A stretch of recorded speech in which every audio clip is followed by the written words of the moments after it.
In a world of fractured stories, timelines buried, and truths erased, one project dares to ask the question, what if everything you thought you knew about history was wrong?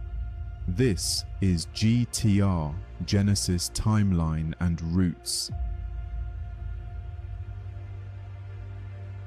A 5,025-year simulated walkthrough tracing a melanated Adam back to 4000 BC.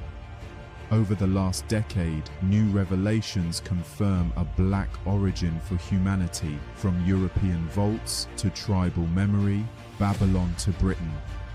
This is not just history, this is a challenge, a simulation, a movement. Meet the man behind GTR, Dr.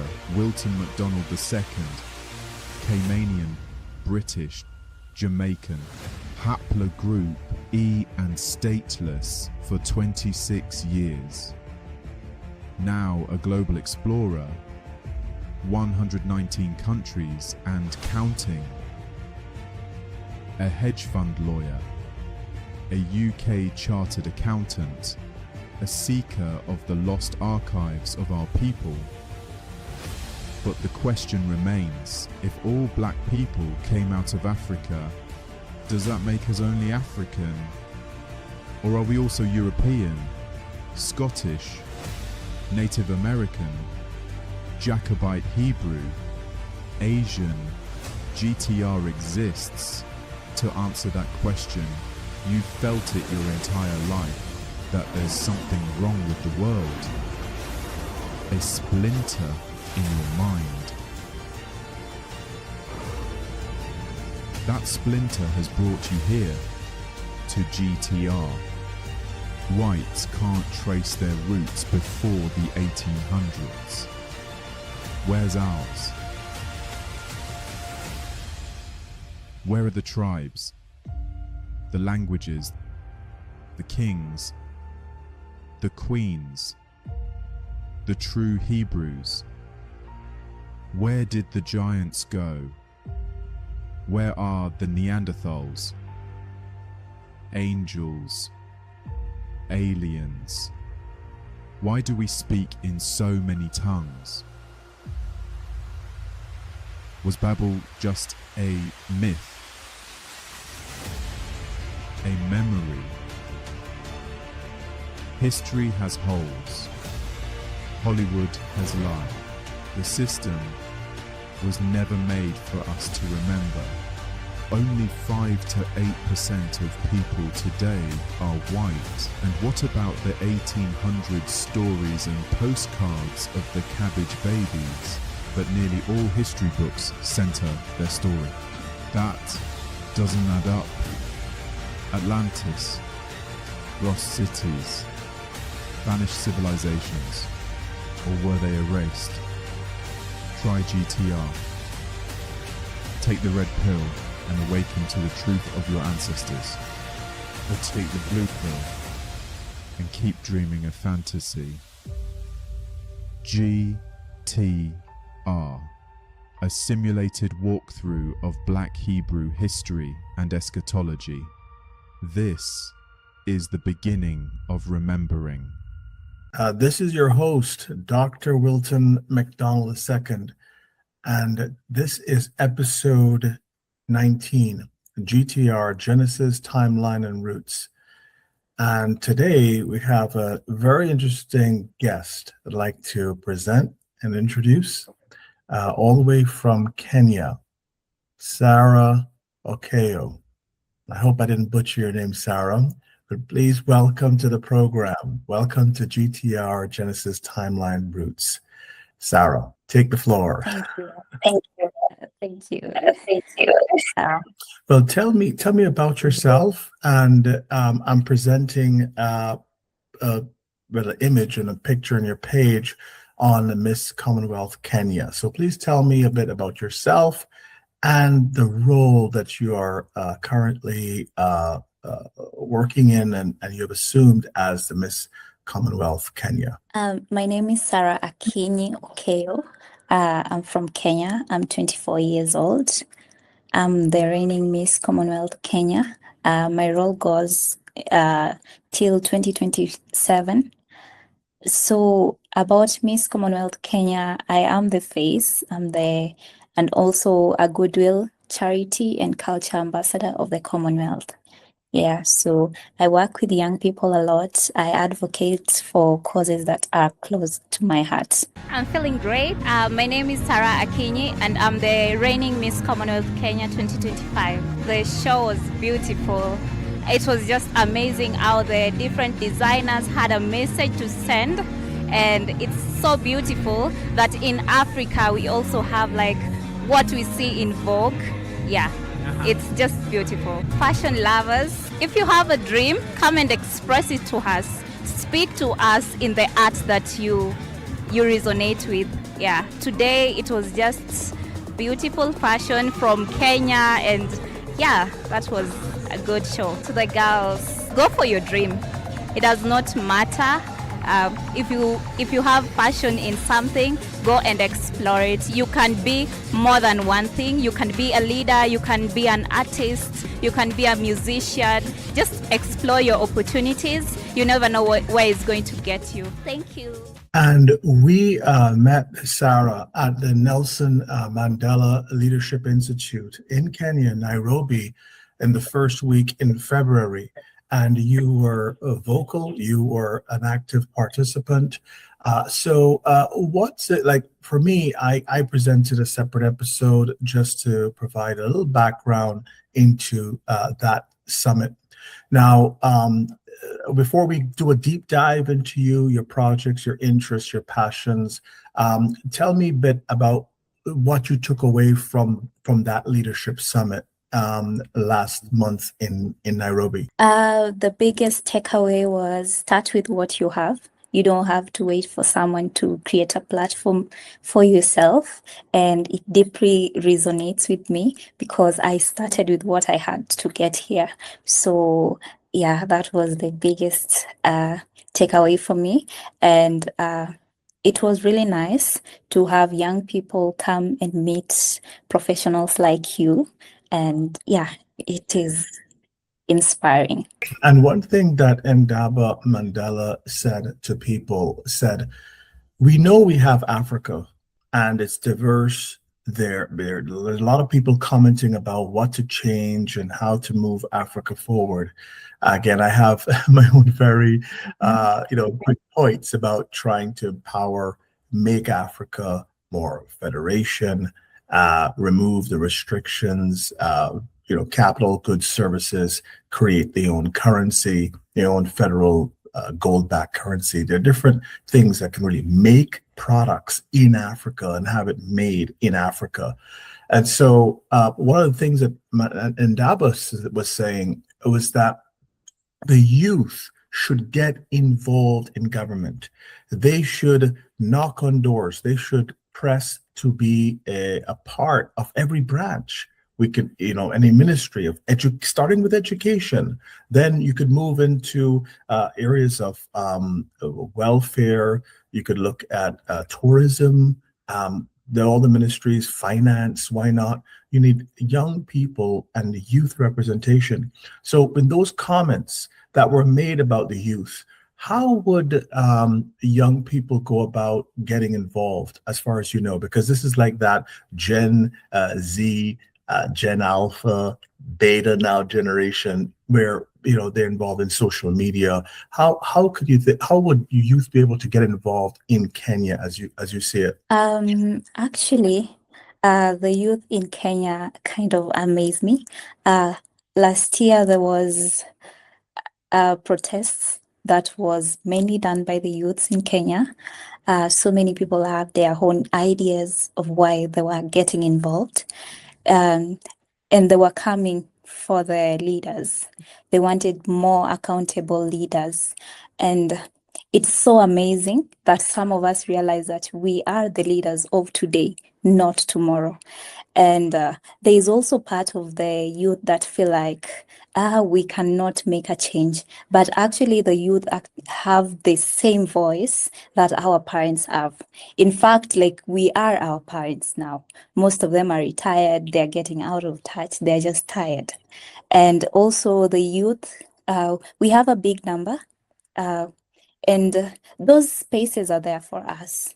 So yeah, it's very important for youths to get involved and go and take up those space, because that only then we can have accountable leaders, and yeah, we can hold each other accountable. Now, this is a good way to sort of a segue into your background, because GTR, what we stand for, what we're exploring would be the pathways, the connectivity, the genealogy. There are two aspects to GTR. One that's focusing on the historical timeline and in historical connections between Africa and the rest of the world in the sixth region, especially Europe, because this remains my favorite piece and background. The Moorish quadrille showing all four nobles, kings and princes of a melanated Black Europe just 250 years ago.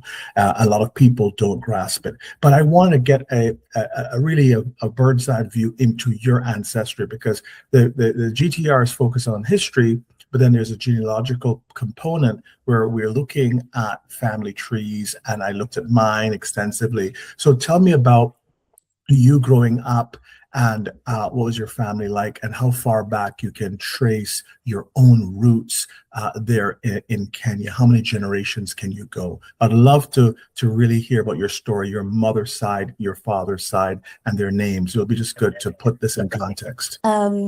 So this is interesting because I belong in a marginalized community here in Kenya. We are the Bantus, and we reside with the Luos. So our culture has been kind of colonized by the Luos, because at this point we cannot even say that we are Bantus. Everyone, because my both names are Sarah Akinyi Okeyo. Those are Luo names. Those are not Bantu names. And when you look up into the history of the Bantus, you get there was a movement from Egypt into Sudan, some went into Nigeria, some went into Uganda, Tanzania, Kenya, and down till the South African region. So I don't have much trace, let's say maybe just one generation.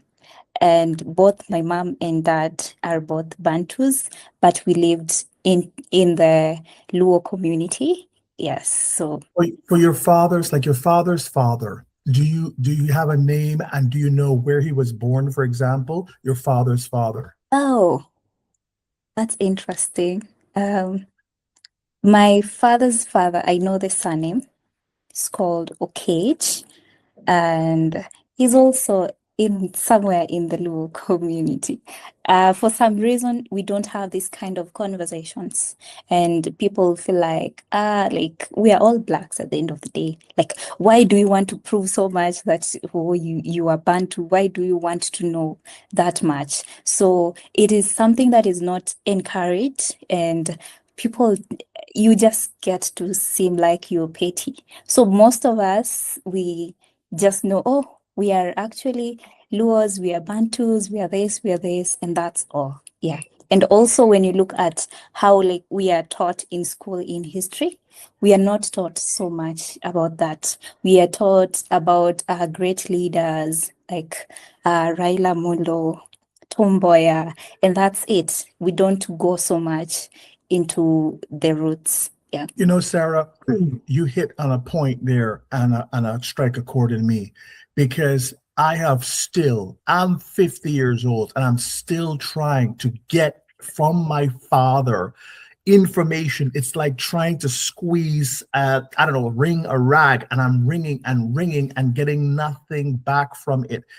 The minute I said, okay, Dad, tell me about your father, tell me about your mom, tell me about your family. Oh, I'm too busy, or why you want to know? And there's that pushback. I have seen it in so many cases. And you grew up in Kenya. I grew up in the Caribbean, the Cayman Islands, Bahamas, Jamaica. But I press other family members, and they either don't know, they don't want to know, they don't see, they ask me questions. I'm asking them a question. They're saying, but why do you want to know? Why is it so important? You're Jamaican, you're Bahamian, you're Caymanian. You don't really need to know. And this is big people stuff. So we you don't need to know. And they brush it off. So this is dismissive, this guarded position, like we don't, and that's what I found, especially in our roots. But then when you look at the white communities, they're so eager to tracing the ancestry, looking at graves. My wife in Poland, they visit on the Day of the Dead. What is this now? After Halloween, All Souls Day, somewhere around October 31, November 1, they visit the graveyards and they change flowers. They do, it's a Catholic tradition. They change the flowers. They pay their respects to the dead, and then they, visit literally at least once a year. Now, is there a tradition where you can recall in your community where you visit the site, you actually know where your grandfather is buried, either your mom's father or your dad's father? Do you know where they're buried? That's interesting because my mom is late. I never grew to know her. And in as much as she's my mom, I don't even know where she's buried. And so you're okay. I know So where your mom passed. Yeah, your mom passed, Yes. or are you talking about her? Yes. Oh, I'm sad to see. So you never met in your mother's parents at all? Have you ever met your mom's parents? Yes, I met my grandpa from my mom's side during his burial. I know where he's buried. And I also met my dad's mom. I know where she's buried, but we never go to the graveyards because there is not that culture. Only Catholics usually have that remembrance. They go visit their graves, but some of us are not Catholics. We are Protestants, and it's not in our culture. So, yeah, we never visit. You're buried, then life moves on. But you do have like the grave markers or stones with the information on them. You do have that because the tradition in Jamaica, they used dirt graves and didn't even use markers. So do you have like gravestones and markers for your graves? I was just a curious point to know. No. There are no stones or like this, like here's, I mean, I know I have fans in America, they're like here rested or this person and some tribute or something that they put in there, but the years and the name, don't you have no markers to identify this person died here and was buried here? So it's there, but it's mainly with the elites. Yeah. So for us back home, you just buried there. If you go, like today, if I were to go to my grandma's graveyard, I would just know she was buried somewhere here. But again, now plants have grown, so only most of the elites are the ones that do it. But for us, most of us in the village, no, you just buried then. The And reason most of why- the times, Go ahead. and most of the times the lands are sold. So someone else buys the land. Yeah, and no, you Someone cannot be going. Yeah, you cannot be going to someone's household in the name of you want to visit someone's grave because most of the time they don't even know someone was buried there. Well, I asked to because I do my search, and my search will take me to graves, even respectfully, and opening with licenses for testing purposes. I really go, and that's more of the extreme end in Jamaica, but that's the problem and challenges that I face when doing and conducting my research. But that's a very common thing, and you're telling me about how the reaction of the elder people would be when it comes to searches. But has your family lived at all in Kenya? Have you always lived in Kenya, or you have lived in other countries on the continent? We've all been born here, lived here. Yes, our lives are all here. We've never lived anywhere else. Okay, now on the role of Miss Commonwealth, tell me about the process in how you were selected, and then just tell me a little bit about, being appointed to this position and what the role entails? Because I know our audience would love to hear that. So they put up an application. We sent out the applications, then we were called for the auditions. And for Miss Commonwealth, it was different from other pageants because we actually got to do the interview sessions. Yeah, we were put in groups and we were given tasks to do. We didn't have the catwalk session for the auditions. Yeah, and after that, we also had like a personal interview with the interviewers. And then after that, we went home. Then we were sent for an email later. And yeah, those who were shortlisted received the information. And we also did charity projects because Miss Commonwealth is different from other pageants, as I said. It's focusing mainly on what you can do for the community. It's a crown with a purpose. So after your crown, you're supposed to have something you're doing for yourself. And unlike other pageants where it's mainly catwalks, yeah, it's all about the beauty.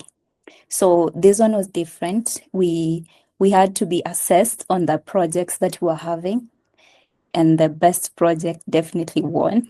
And after that, now we had the final competition where there was a catwalk. Yeah, we gave speeches. Yeah. And then after that, someone was crowned. So do you have to, like a lot of the pageants, at least the senior ones, where you have a certain qualification, like you've been to university, so you already. So tell me about your preparation. What have you studied? And then tell me a bit about the project that you presented, in order for this role for Miss Commonwealth. I'm very interested to know, what was your preparation? What do you study in university? And tell me about the project that you presented for Miss Commonwealth. So I enrolled in a university in 2020 in May. That was during COVID, and I enrolled in a diploma course, business management. And then I faced some challenges with family finances, and I had to take a break. And later on, finished the course in 2022. And after that, it was kind of very hard.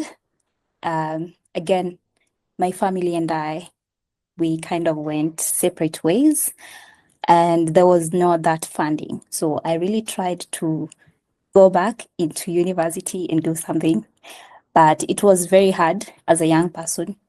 Education is very hard, is very expensive.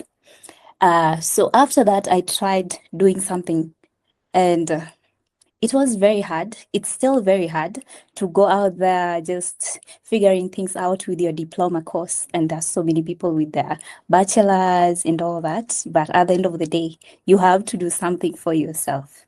So I had wanted to go for a pageant. I knew I was a pageant girl, and that is a talent I believe I have. So I decided to use what I have in that moment, and I got the opportunity to go for Miss Africa competitions that was held in Nigeria, Calabar. At that time, I did not know anything about Commonwealth, but something in me felt like me going to Miss Africa was going to give me a purpose, or maybe open other doors. I don't know. And so we went for the Miss Africa competition, and it didn't go exactly as I thought. So I came back to Kenya, and I was very devastated because now I don't know where to start from. I thought Miss Africa was going to be the leeway, and now there's nothing. And then that is where I got the redirection to get into the Commonwealth. My coach was talking to me, and she was like, "Oh, there's this organization that I think you'd like to work with." And she told me about Miss Commonwealth. And yeah, that is how I got redirected. So tell me about the specific project that you presented at this particular pageant at Miss Commonwealth. The project that I did is something I've always wanted to do, period poverty. So I wanted to champion for something. And I realized it's so hard to champion for things when you don't have the foundation. So I knew that I had to register a foundation to be able to advocate for something. And looking back, now this is the background story for my charity project. As a kid, I went to a boarding school very early, and we would do a lot of charity community work. We would go help old people who are not able to take care of themselves. And I looked at them and I was like, these old people, like there's not so much you can do for them. And I looked at the young girls around me, and I realized so many times women face barriers to reaching their goals. And due to due to the barriers that we face, we end up being dropping out of school, getting married earlier. So I wanted to do something that would empower the girl. So I realized period poverty is something that affects so many girls across Africa and across the world. That is something that is natural that they don't have any control over. So I decided, let's keep girls in school. But because I cannot champion for everything, let me focus on this. So that is when period poverty came in. And we started by championing for the pads and all that. And I realized that it's so hard to advocate for something when you don't have a platform. So when the Miss Commonwealth came in, that is the idea I presented to them. I was like, I have this, but I need the platform. So the charity organization works in championing menstrual health, fighting period poverty, offering mentorship for girls. Yes, and we are also championing to eradicate stigma that's affecting menstrual cycle. What is the government actually doing in the most sort of affected communities in terms of, this area, menstrual health, and providing, the implants or so for women, so that and education. So it is an area that is, I've been sort of in the West and growing up, and it's like this area I've never even heard championed. But what is the government doing in your area? Are they doing anything at all in terms of providing supplies or providing, education, especially to those young girls, the youngest, where they have their bodies changing at that, really vulnerable young age? What are they doing, even in the schools and the communities? What is the government doing at the moment? There's some projects with the government. They go and donate sanitary towels to the girls, but it's not across. Not everyone gets those supports. So there are schools that get them, there are schools that don't, because we don't have better policies. And also maybe because of corruption, but not so many people benefit from it. And in as much as the government is also working on it, there are also certain policies that are made every day, and you still get to see there's a rise in the cost of sanitary towels. So you get to wonder if people couldn't afford it then, and you're continuing to make it expensive. So it's only making the work very hard. And because we don't have good policies, not so many people are able to benefit. And there are also certain schools that get the pads, but you get to see most of those kids can actually afford the pads.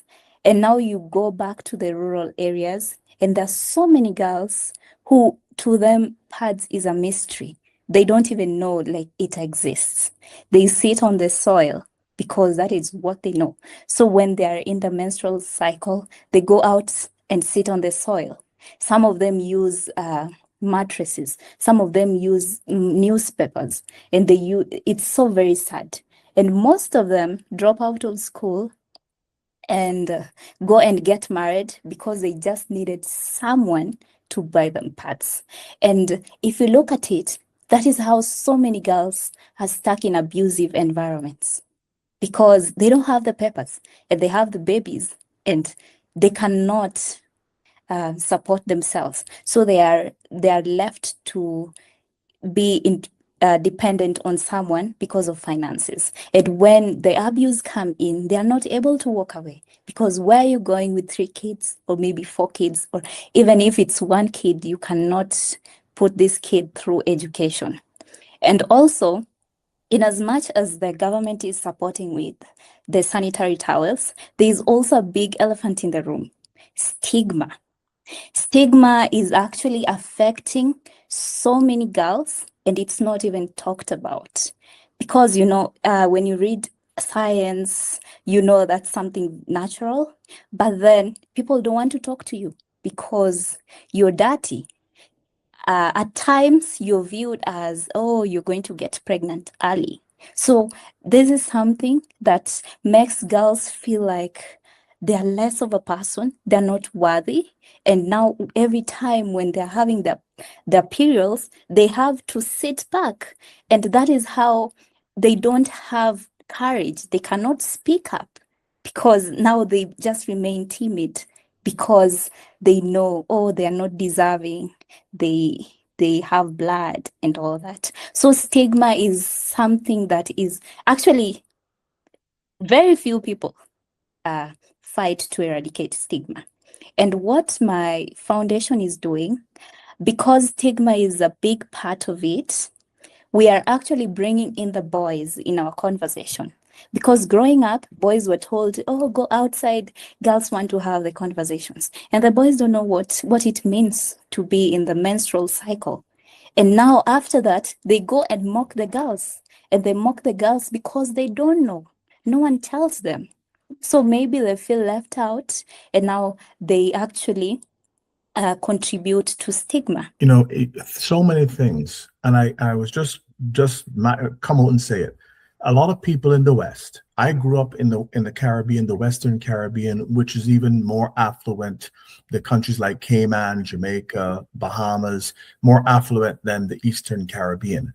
But still, every person in the Caribbean can just afford those essentials. That's considered essential for a girl who's coming up. Every parent will do a second, third, fourth job in order to provide, we call it, for the basic essentials. And people see this is not a cause in the West. You extend it to America, Canada, the whole sort of Western hemisphere. It's not even coming up as an issue to champion as an issue. I mean, people just take for granted all these things that are for them. It's just, yes, it's essential, but for Africa and a lot of these other countries, as you know, in the global South, it's just like luxury, like a luxury product, and it's just tying in with some of the sub themes that we address.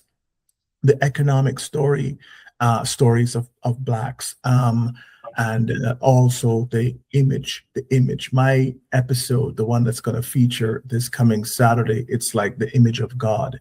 And 2 little things I just really want to bring up. I mean, then the economics. It's really shameful that we have the West looking down and saying, hey, here's some aid money. And when the aid money is sent, a lot of people get, and then what goes back to the people? There's really no accountability, hardly any accountability, and trickle down economics. So people generally don't have.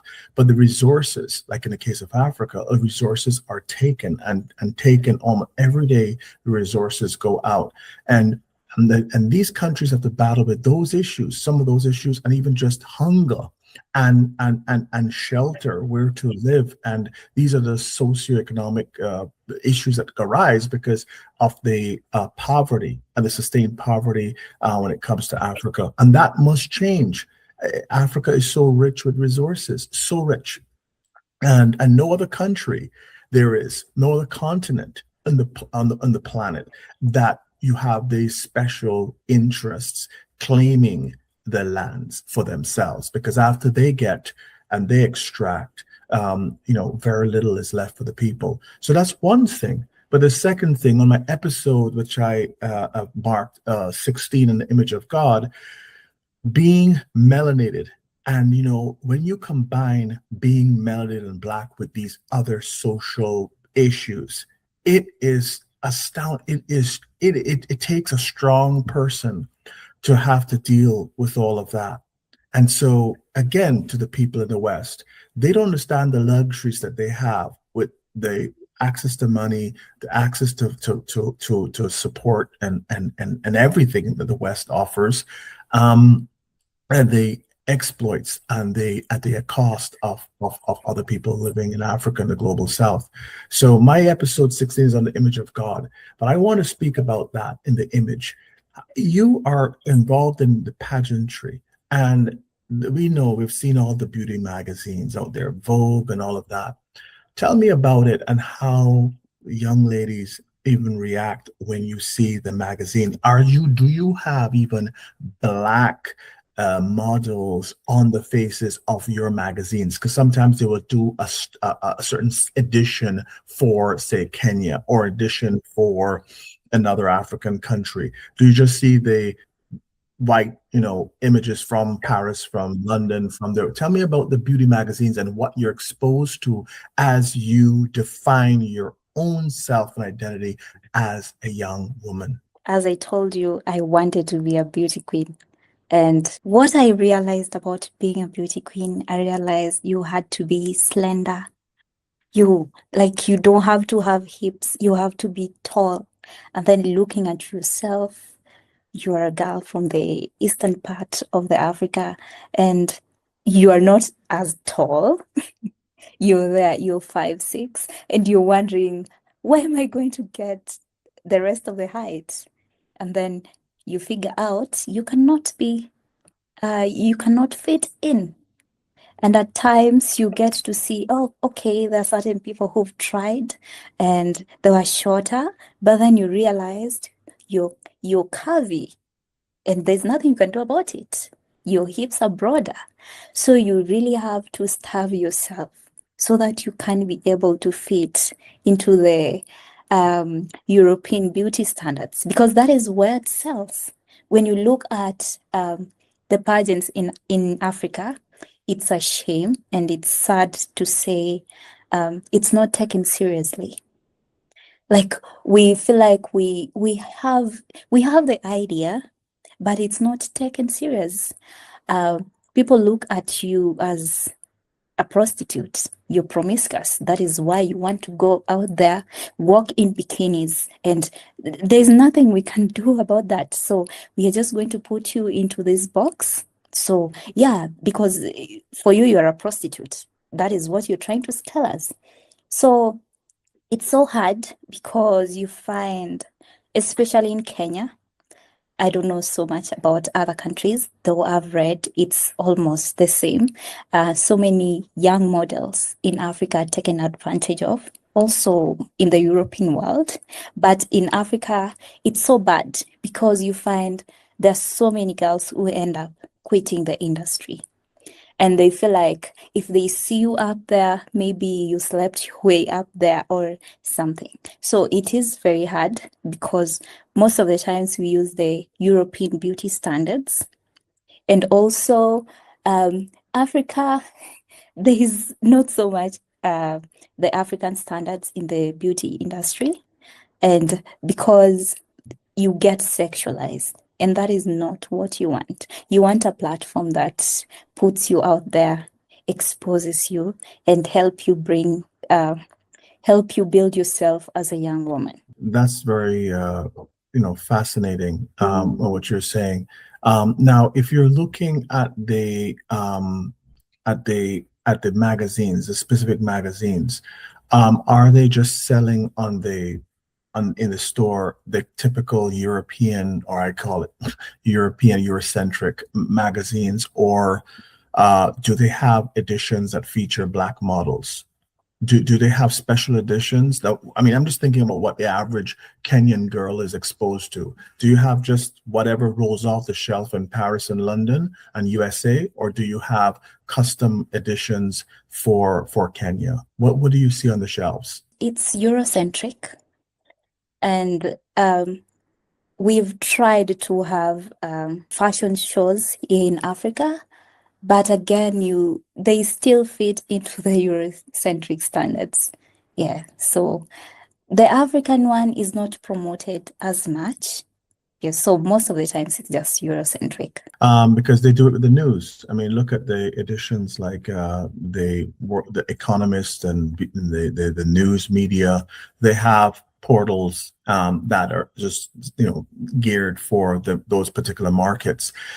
And it's something that even my own, like I said, my daughter, she is now 15, and growing up, as a mixed race person here in Poland and Europe, it is all around.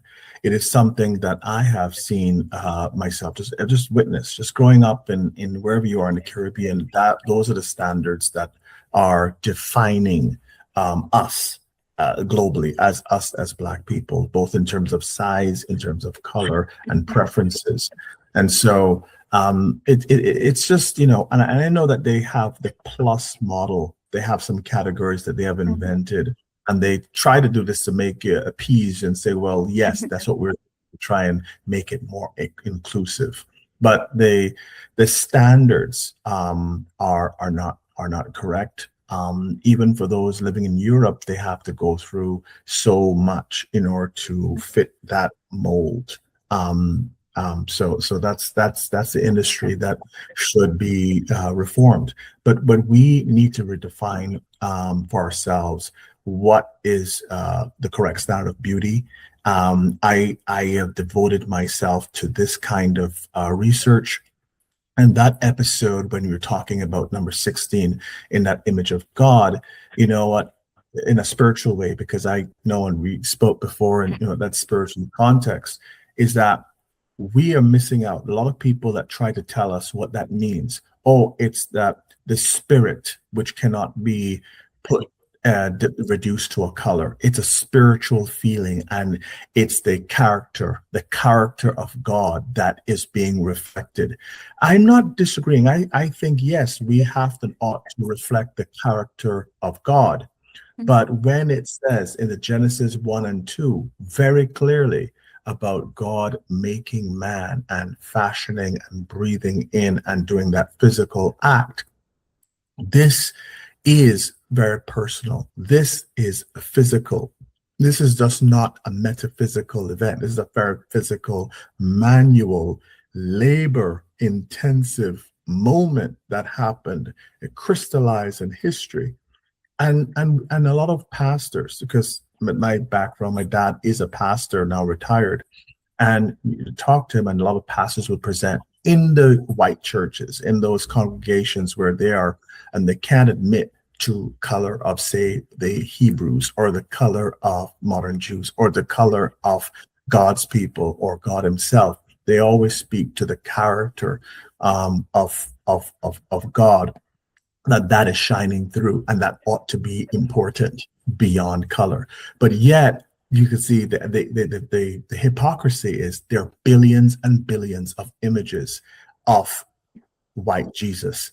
Now, what religion, I'd be curious, what religion are you? What do you subscribe to? I am a Seventh-day Adventist. That's what I am. Seventh-day Adventist. So what are you in terms of your denomination? I'm also Seventh-day.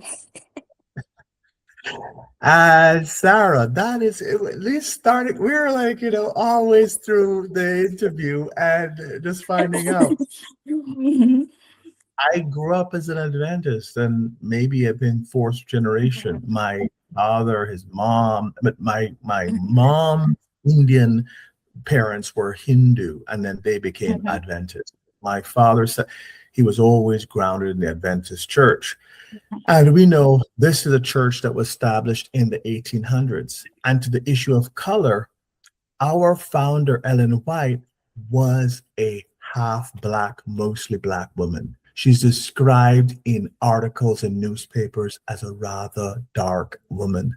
But yet, I'm sure have you heard of Ellen White, the founder? Yes, Ellen G. White. White. Yes. Ellen G. White. And she, spanned the 1800s and died in the early 1900s. But the minute that she started to speak about Black issues and people, she was sent out packing to Australia. And she was there for years until the end of her life. But her image, her face, have you noticed that there's probably about 20 or more different, and I'm talking about age, because someone can be put on a cover and a portrait, and of course they will age, and that is a difference and change in their image. But and we're talking image of God, beauty standards. But Ellen White, have you seen the differences in the portraits, pictures, back covers of her books? Have you noticed that different, like, nose sizes, and did you notice those variations, that it seems to change almost depending on which book you're purchasing? Yes. I've seen so many. I think I've counted 20, because part of my dad's job is that he managed the Adventist bookstore. He had access to books. He was a treasurer. At one time, he was the conference president, but he was a pastor well over 55 years. But he brought books home, and I always like the smell of the books. And I'm telling you, I really loved it. But in those books, it's everyone, all the images, and we're talking about Review and Herald. And I have to call it out. The Review and Herald of the Adventist Church in the Maryland is where the headquarters is. And I have asked them, when you look at the quarterlies, because I'm sure that you get the quarterlies as well. The Yes. quarterlies and from the adult, and they have the children's Sabbath school quarterlies. Have you seen that the images we're talking about, when they look at the saints, when you look at any Bible figure, we notice that figure tends to always be white. Have you noticed that there's always a white figure? Yes, even when they're discussing anything of God, of the angels, of the saint, of any the saved, of a Bible figure, Moses, Daniel, have you noticed that they're all showing us up as white? yes, all of them, even in the children's stories, they're all white. It's never black. And even when they have the crusades and they have the slides and the songs, and they have the songs, they always show, and we have slide presentations in the crusades and churches, imagery. Have you seen now pictures? They have pictures of the churches too, of Christ in the churches. Yes. And I remember clearly from the Sabbath school days. I mean, it says, "Do not make graven images," images and any likeness. Yeah. God. And I said, well, if you're going to make Christ and make him relevant, why not have the African looking Christ? Why not have the Korean or the Japanese looking Christ? I just said, if you're in a certain location and country, then he should relate. But people in Kenya, people in Africa, people around the world don't realize that it's something deliberate, because we have billions and billions of copies of these images. And we know that there's only about 10% whites, like, total in the whole planet. So it's that deliberate attempt, and it's sad that our own church has fallen to it. But there are other religions, like in the Mormon and the Mormon faith, they think that blacks are inherently evil. And I have spoken to the Mormon brothers. I still call them as brothers, but they say that blacks are evil, and we have to be, some exorcism or some procedure to be done in order to make us just and accepted. There are more extreme religions, and when it comes down to color. But I often say that if you focus on the spiritual characteristics of God, if you look at what's in the character and why does it matter when you have to show?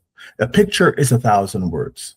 So they use imagery, and of course, if he is white, then it gives certain power to them. I say the colonizers. So yeah, that's where I would really love to take it and leave it. But I I just wanted to again finish up with the summary on where you see yourself then in fulfilling your mission. And after, this post is what is going to be next for you. So really quickly in summary, then we know that you're in this area where you're looking at the female issues, young girls, and having access to, sanitary pads and general hygiene and health. Where do you see your mission taking you for the remaining, part of your appointment and role? Where do you see that going? So for the foundation, I did not build it up for the competition. It existed before, and I just needed the platform that would put me out there, because it's so hard as a young person to be out there doing such causes, because you need resources, so most of the times you need that platform that enabled you reach so many people that you can work with. So after this, I'm still going to be doing it. Hopefully, I would have maneuvered my way and learned in the process and know how to run a foundation as a young person better. Yeah, so it's something that is going to continue going. We are still looking into making it even more sustainable so that it can run itself, and not be a barrier for me to do other things. Yes, so that's the main thing. And then, of course, naturally, you've studied business, and you would, again, able to employ that and deploy it in some way to manage a center and some private unit. But of course, funding is always a challenge. And whatever can be done, because, I'm involved, this is my area of finance.